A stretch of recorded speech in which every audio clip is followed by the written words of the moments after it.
On l'a traité de voleur, d'inverti, de parasite. Il aurait dû finir ses jours en prison, mais il est devenu écrivain et un géant de la littérature française. Voici l'histoire vraie de Jean Genet, l'homme qu'on a voulu effacer. Jean Genet naît en 1910. Sa mère l'abandonne à l'assistance publique.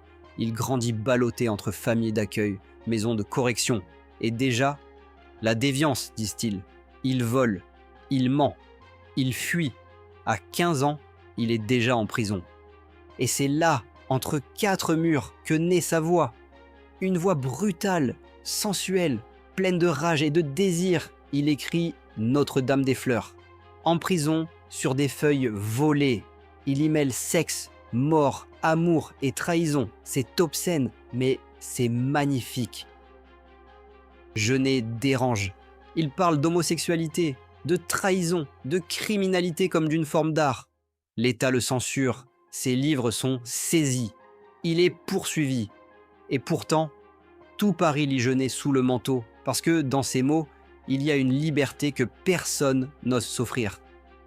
En 1949, Genet risque la perpétuité, réclusion à vie. Il est récidiviste, fiché, condamné d'avance. Mais un homme va tout changer. Jean-Paul Sartre.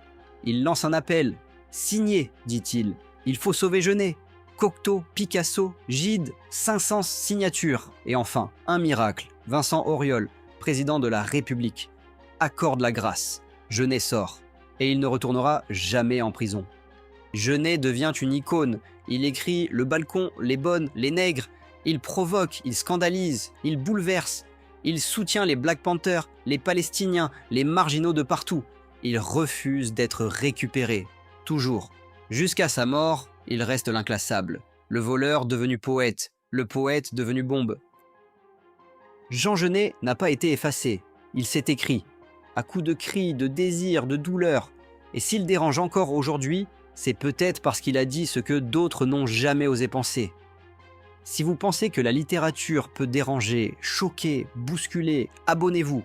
Ce n'est que le début d'une plongée dans les vies interdites des grands écrivains et de destins captivants.